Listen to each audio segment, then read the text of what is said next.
Bagaimana kalau ada seorang ustadz atau kiai yang bisa melihat hal-hal gaib dan masa depan? Apakah ini juga termasuk syirik? Ini maaf, bukan kiai, ya. Ini dukun. Ini dukun, nggak ada itu.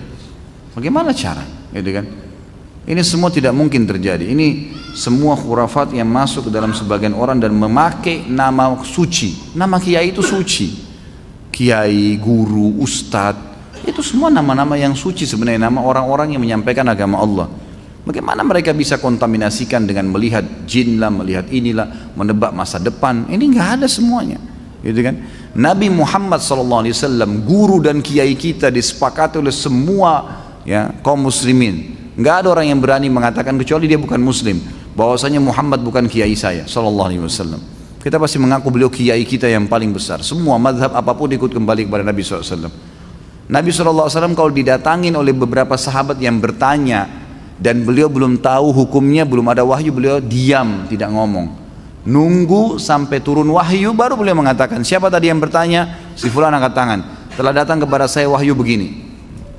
Nabi SAW tidak tahu yang gaib, menunggu informasi datang. Bahkan kadang-kadang lewat 1-2 hari baru Nabi SAW menerima wahyunya, gitu kan? Waktu dituduh Aisyah berzina, nanti akan kita bahas itu dalam dosa besar tentang menuduh orang mukminah berzina, itu sempat wahyu terputus dari Nabi SAW kalau tidak salah sebulan, nggak ada wahyu turun. Nabi SAW tidak tahu benar nggak istrinya berzina nih. Sampai beliau bingung sendiri menghadapi Aisyah pada saat itu. Ngumpulin sahabat, nanya, sahabat bertengkar, ribut, ada yang dukung, ada yang enggak. Datang ke rumahnya Aisyah, ditanyakan Aisyah, Aisyah mengatakan tidak, saya tidak melakukan. Sampai turun firman Allah Subhanahu Wa Taala. Nabi SAW terjadi pada rumah tangganya. Turun ayat Al-Quran, nanti akan kita bahas tuh. Ayat-ayatnya lengkap semua menceritakan. Beliau tidak tahu yang gaib.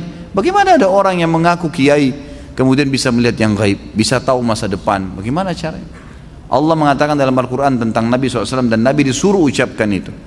A'udzu billahi minasyaitonir rajim. Qul law kuntu a'lamul ghaiba lastakthartu minal khairi wa ma massani as-su. Katakan hai Muhammad kepada mereka, kalau saya ini tahu yang gaib, maka pasti saya akan perbanyak kebaikan-kebaikan dan saya tidak akan ditimpa masalah. Tidak akan ditimpa masalah karena sudah tahu, oh di sana nanti ada orang yang ganggu saya. Udah, saya nggak usah ke sana.